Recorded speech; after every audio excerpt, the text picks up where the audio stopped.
Bom, ontem mesmo, quando eu fiz o vídeo sobre o comício de Lula, já não era exclusividade minha a conclusão de que o evento do governo parecia muito mais uma propaganda eleitoral do que qualquer outra coisa, assim como a escolha de Pimenta para esse novo cargo. Afinal, ele é cotado para ser candidato a governador do Rio Grande do Sul em 2026. Na Folha de São Paulo, por exemplo, já havia uma matéria com uma análise nesse mesmo sentido. Mas nessa sexta, Lula e Pimenta foram golpeados por um outro grande jornal, o Estadão. Em uma matéria de opinião, mas opinião do jornal e não apenas de um jornalista, o evento do governo e a nomeação de Paulo Pimenta foram classificados como uma indecente exploração política da tragédia no Rio Grande do Sul. Exatamente aquilo que Gleisi Hoffmann tentou atribuir aos seus opositores, lembra? Querem se aproveitar de uma tragédia humana para fazer o tipo mais baixo de exploração política. Pois é, o jornal ainda mencionou que a única parte do currículo de Paulo Pimenta que o liga ao que está acontecendo no Rio Grande do Sul é a sua origem gaúcha. Definitivamente, qualificação técnica ele não tem nenhuma para lidar com essa situação. E também é citado na matéria a intenção política dessa escolha pelo fato de que Pimenta provavelmente será candidato ao governo do estado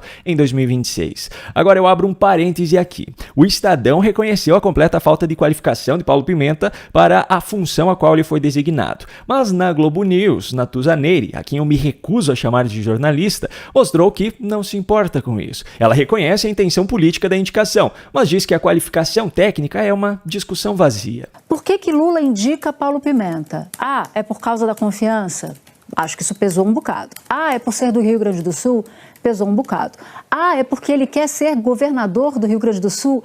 Acho que isso teve peso acima de todos os outros. De todos os outros. Sobre o fato de ser um perfil político e não técnico, eu acho essa discussão uma discussão vazia. Mas eu preciso dar um desconto para ela, pois ao usar esse argumento, além de defender Pimenta, ela defende a si mesma, pois, como foi possível perceber ao longo dos últimos meses, qualificação técnica de jornalista ela não tem, e mesmo assim está no cargo. Enfim, voltando à matéria do Estadão, ainda consta no texto que Lula anda muito contrariado com o fato de que as ações do governo federal no Rio Grande do Sul não estão sendo reconhecidas como ele gostaria, algo que a Folha de São Paulo havia revelado que tinha ficado claro na reunião de Lula com seus ministros na terça.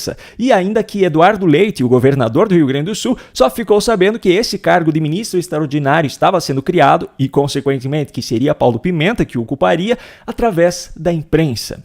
E esse é um ponto muito irônico, levando-se em conta que Lula vive falando que é um defensor do diálogo, que nunca na história desse país os prefeitos e os governadores foram tão bem atendidos e tão ouvidos quanto no governo dele. E aí o mesmo cara que fala isso cria um novo cargo para intervir diretamente dentro de uma unidade da federação, sem nem avisar, quem dirá então consultar a pessoa que governa essa unidade da federação. É esse o nível de diálogo que ele defende? E que fique claro, eu não estou defendendo Eduardo Leite. Quem acompanha meu conteúdo sabe que eu já fiz várias críticas à atuação dele. O que eu estou falando aqui é que essa medida desrespeita a própria democracia, pois ao fazer isso sem consultar o governador, Lula atropela completamente o povo gaúcho, que democraticamente escolheu Eduardo Leite para o cargo. Ou seja, mais uma vez, testemunhamos um exemplo prático de Lula sendo antidemocrático. E resgatando a discussão da qualificação de Paulo Pimenta para o cargo, ou a falta dela, para finalizar esse assunto eu trago um vídeo dele já atuando em uma reunião com o chamado Conselhão. Sim, cenário de guerra mesmo. Então aqui está muito complexo. Eu acho que quando a gente fala do que eu estou falando, a gente não sabe nem para que lado você mexer. Eu estou mais ou menos assim no momento, cada hora parece um problema novo numa área, né? Quem poderia imaginar que, ao começar a trabalhar em um cargo para o qual só foi indicado por questões políticas e para favorecer sua futura candidatura, Paulo Pimenta estaria sem saber para onde se mexer, não é mesmo? Bom, já que eu mostrei agora há pouco uma fala de Natuza Neri, da Globo News, eu aproveito para trazer o comentário de uma colega dela, Miriam Leitão, que mais uma vez deu sinais de que ou o Pix está caindo bem certinho na conta, ou é muita militância política mesmo. Mas, até agora, o governo tomou decisões muito importantes.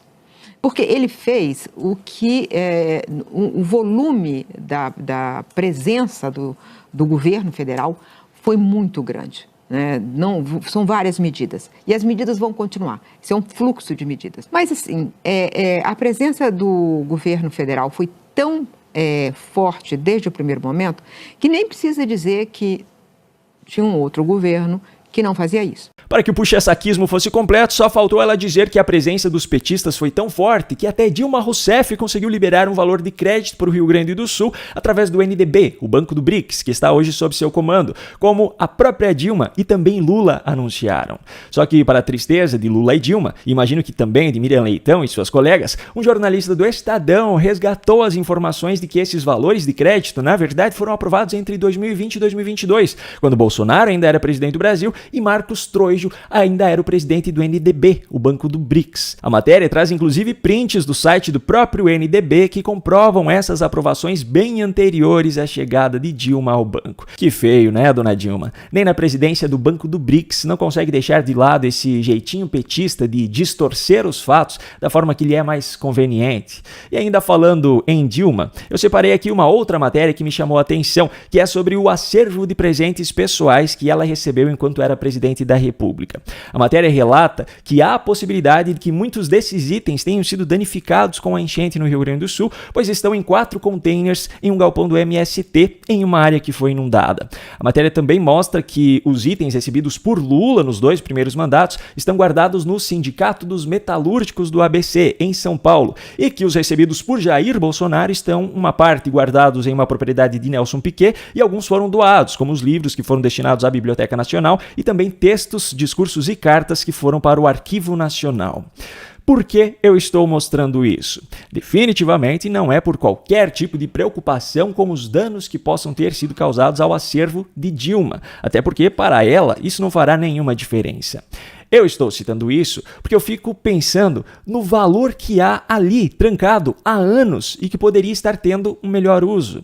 A mesma matéria cita que esses containers de Dilma foram abertos uma única vez, em 2016, quando o TCU fez uma auditoria e ordenou, por sinal, a devolução de parte dos presentes que ela não poderia ter tomado para si. Enfim, o fato é que dentro desses containers deve haver milhões de reais em documentos e obras que poderiam ser, talvez, leiloadas e o dinheiro ser doado para instituições ou qualquer coisa do tipo, mas em vez disso estão lá trancados, apenas juntando poeira e esperando que o tempo lhes faça virar apenas pó.